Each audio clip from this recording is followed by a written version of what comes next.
ভাইয়া তুমি তো ভাত আনছো, কিন্তু ভাতের সাথে কি তরকারি আনছো?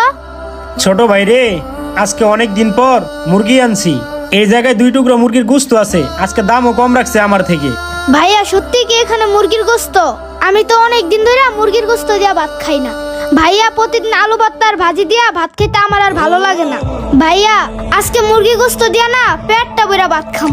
ভাইয়া আজকে মুরগির গোস্তর বড় টুকরাটা আমারে দিবা। আচ্ছা ভাই ঠিক আছে, বড় মাংসের টুকরাটাই তোরে দিমু, তুই এটা দিয়া পেট ভরে ভাত খাবি। ভাইয়া তাড়াতাড়ি দাও, সবাই কাজ করতেছে, অনেক কাজ বাকি আছে। আচ্ছা ভাই, এই নে বড় গোস্তটা তোরেই দিলাম, আমি কিন্তু তোরে বড় গোস্তর টুকরাটাই দিছি। আচ্ছা ভাইয়া। তাহলে খা। ভাইয়া তুমিও তাড়াতাড়ি খাইয়া নাও, আবার কাজ করতে হইব। আচ্ছা ভাই ঠিক আছে, খা। কি দুর্গন্ধ, রাস্তা দিয়ে মানুষ হাঁটে কিভাবে? আরে ওইখানে দিয়ে 2টা ভাই ময়লার সাইডে বসে খাবার খাইতেছে, ওদের কাছে যাই দেখি। এত ভালো ভালো জায়গা থুইয়া ময়লার সাইডে বসে ভাত খাইতেছে। কি ব্যাপার ভাই, আপনারা এত ভালো ভালো জায়গা থুইয়া ময়লার ভিতরে বসে ভাত খাইতেছেন? কি বলতাছেন স্যার? এই যে আমরা এখানে ময়লার কাজ করি, আর সব সময় আমরা ময়লার ভিতরেই থাকি, আর এই ময়লার ভিতরেই আমাদের সব সময় কাজ করতে হয়। আর আমাদের এই ময়লার শরীর লইয়া, দুর্গন্ধর শরীর লইয়া কোথায় যায় ভাত খামু? আরে ভাই, এই জায়গায় যে দুর্গন্ধ, আপনারা বাসায় যায় খান, না হলে কোনো হোটেলে বসে ভাত খান। কি বলেন স্যার? আমরা বাসায় যা খাবো, হোটেলে যা খাবো? আমাদের তো কোনো বাড়ি ঘর নাই, আমরা এই ময়লার ভিতরেই খাই। স্যার আমরা সারাদিন মানুষের বাড়ি থেকে ময়লা নিয়ে আসি, আর রাত্রে গিয়ে রেল স্টেশনে ঘুমাই। স্যার আমরা সারাদিন ময়লার কাজ করি, আর দেখতে তো পারতাছেন ময়লার কত দুর্গন্ধ, আর দেখতে তো পারতাছেন আমাদের শরীরে কত দুর্গন্ধ।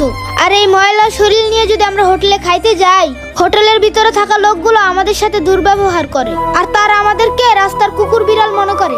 স্যার এখন বুঝতে পারছেন সারাদিন আমরা ময়লার ভিতরে থাকি, ময়লার কাজ করি, এই জন্যই।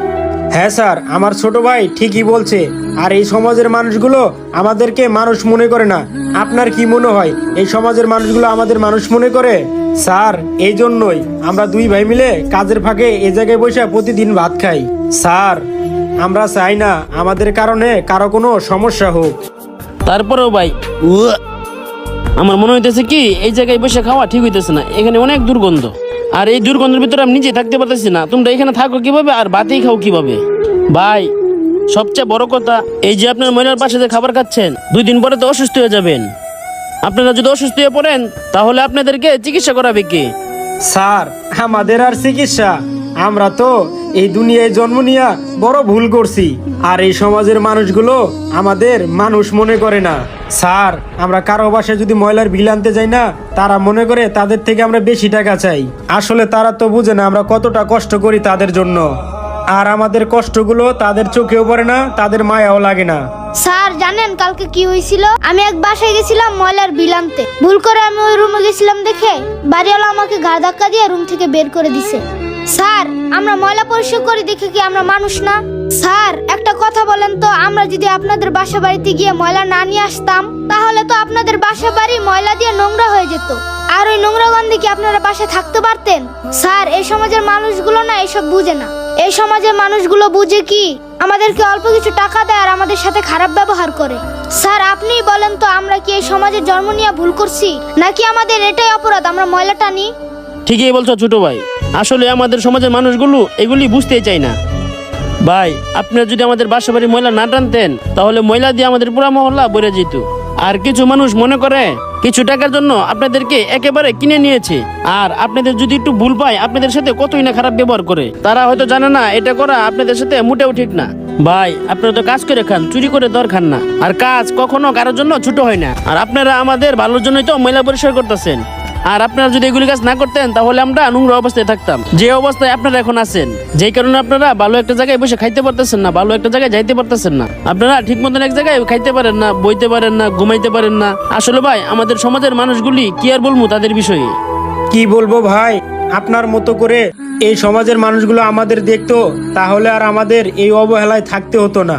আমরাও ভালো পরিবেশে যেয়ে থাকতে পারতাম, ভালো পরিবেশে গিয়ে খাইতে পারতাম, ভালো পরিবেশে যেয়ে ঘুমাইতেও পারতাম। স্যার আপনার মতো তো আর সবাই না। এই সমাজের যে মানুষগুলোর কাছে টাকা আছে তারা তো আমাদেরকে মানুষই মনে করে না, তারা তো আমাদেরকে কোনো মূল্যায়নই করে না। স্যার এই সমাজের মানুষগুলো না বড়ই নিষ্ঠুর। তারা শুধু তাদের কথাই ভাবে, আমাদের কথা কখনো ভাবে না। মানুষ তো থাকতো দূরের কথা, তারা আমাদেরকে কুকুর বিড়ালও মনে করে না। স্যার, আমরা তো তাদের জন্যই কাজ করি, তারা যেন পরিষ্কার পরিচ্ছন্নতা থাকতে পারে। যাই হোক স্যার, আমাদের কথা বাদ দেন। আপনি এই ময়লার ভিতরে থাকলে অসুস্থ হয়ে যাবেন। আপনি এখান থেকে তাড়াতাড়ি চলে যান। হ্যাঁ স্যার, আমার বড় ভাই ঠিকই বলছে, আপনি এই ময়লার ভিতরে বেশিক্ষণ থাকলে অসুস্থ হয়ে পড়বেন, আপনি তাড়াতাড়ি চলে যান। আর আমরা চাই না স্যার আপনার মতো ভালো মানুষ অসুস্থ হয়ে যাক, কারণ স্যার এই দুনিয়াতে ভালো মানুষের অনেক অভাব।